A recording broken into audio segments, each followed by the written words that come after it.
Auf meiner Bucketliste steht, dass ich einmal in meinem Leben so richtig heftig mit meinem Boyfriend vor einer Person rummachen möchte, die so todeshomophob ist.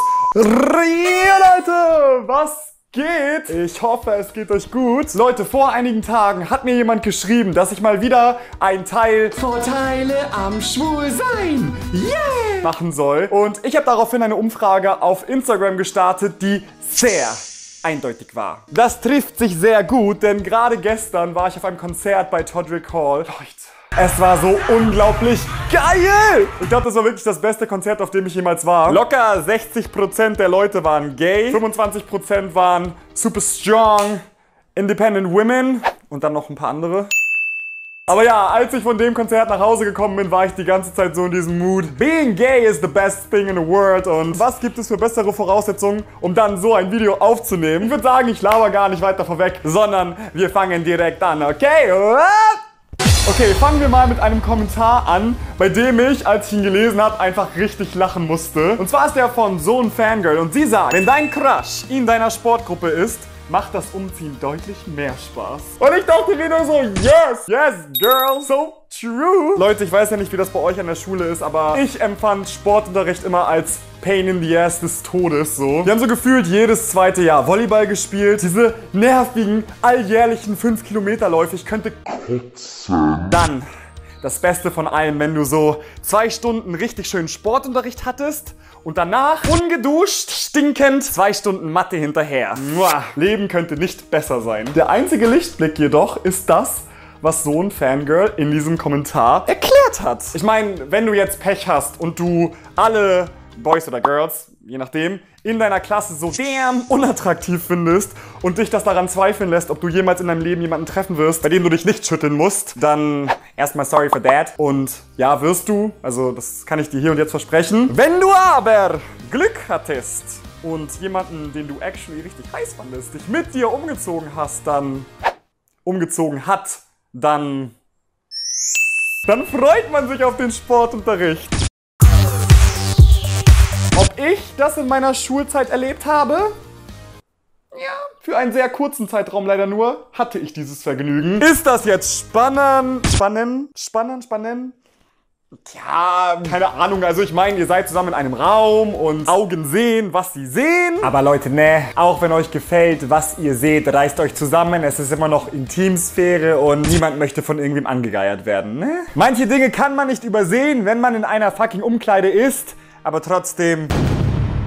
Next! Okay, jetzt mal Real Talk, Leute. Ich habe das Gefühl, dass viele Leute, die nicht heterosexuell sind, sich in ihrem Leben früher oder später, besonders oft zur Schulzeit und in der Pubertät, mit dummen Kommentaren und dummen auseinandersetzen müssen. Leider ist das so. Noch. Aber ich habe das Gefühl, dass das auch dazu führt, dass wenn sie irgendwann diesen Punkt erreicht haben, wo sie über diese ganze Scheiße hinausgewachsen sind, einfach kaum etwas an ihr Selbstbewusstsein herankommt. Und das finde ich so cool. Ich weiß nicht, ich habe das Gefühl, wenn man sich so im Internet umschaut, viele von den Homo-YouTubern strahlen einfach so eine krasse Selbstsicherheit aus und das, weiß ich nicht, das motiviert mich und inspiriert mich immer richtig doll. Deswegen ist das cool. Natürlich ist das nicht bei jedem so, das weiß ich. Vielleicht bin ich da ein ganz gutes Beispiel, weil bei mir war das in der Schule schon so, wenn mich jemand irgendwie Schwuli oder Schwuchtel oder sowas genannt hat, dann hat mich das halt mega verunsichert und auch verletzt so, ne? Aber, keine Ahnung, wenn ich heute so einen Kommentar unter ein Video lese, dann lache ich einfach nur, weil ich denke mir so,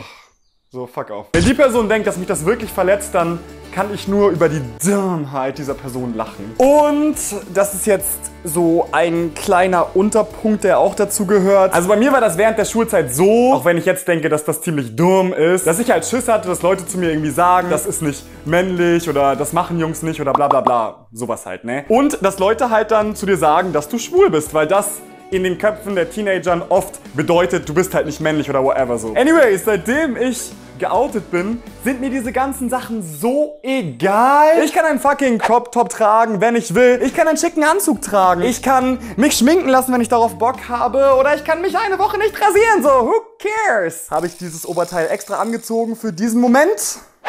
Schon möglich. Ich sag damit ja nicht, dass Heteros das nicht können. Die können das auch. Aber ich habe das Gefühl, dass, weiß ich nicht, so Heterotypen schon oft Angst davor haben, Dinge zu tun, die Leute dazu bringen, sie ihrer Männlichkeit abzuerkennen. Und oh, das schränkt einen so sehr ein einfach. Und wenn ich das höre, dann will ich nur so...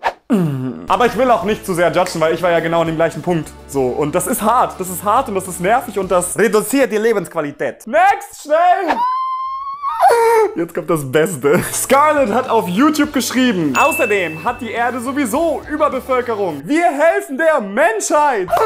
Ja, weil ich musste richtig lachen, als ich das gelesen habe. Aber wenn wir mal ganz fucking ehrlich sind, hat sie recht. Also an all die Leute, die immer rumjaulen, dass Homosexualität nicht natürlich ist. Ich glaube, was ihr eigentlich sagen wollt, ist Dankeschön, dass ihr uns den Arsch rettet. You're welcome. Next!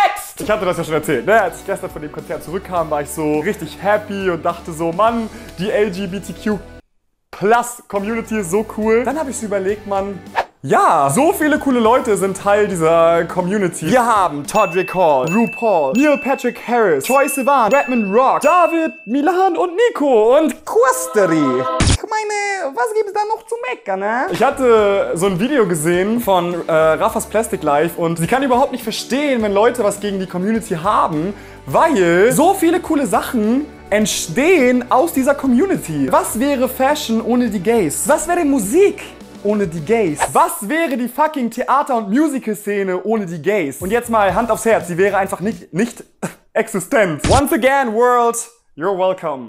Ich habe einfach viel zu viel Spaß mit diesem Video, Alter. Ich hoffe, ihr auch. Okay, das ist eine Sache, die ich wirklich interessant finde und die kann man bestimmt auch kritisch beäugen. Weilam hatte in einem seiner letzten Videos über den momentanen Korea und generell so Asian-Hype gesprochen, dass asiatische Boys einfach derzeit total krass angesagt sind in Europa und in der westlichen Welt. So, ich meine, ich muss euch das nicht erklären. So, ich bin mir sicher, ich muss nur BTS sagen und jetzt kurz ein Bild einblenden und schon 80% von den Leuten, die jetzt gerade zuschauen, rasten aus. Schreiben BTS in die Kommentare. Das hat mich darüber nachdenken lassen, dass ich das Gefühl habe, dass das mit Gay Boys auch so ist. Ich weiß nicht, woran es liegt, aber ich finde, man kann schon den Eindruck bekommen, dass Leute einfach, gerade auf YouTube, Interesse an Boys und Girls haben, die nicht hetero sind, oder? Stimmt ihr mir zu? Wenn du mich jetzt fragst, wie ich auf diese Annahme komme. Hello, so, have you met the Internet? Die Yaoi und Boys Love Szene. Und ich habe das Gefühl, dass Gay-Baiting schon irgendwie ein Ding geworden ist, was einfach wirklich existiert so. Ich hatte das ja schon mal in einem anderen Video gesagt, dass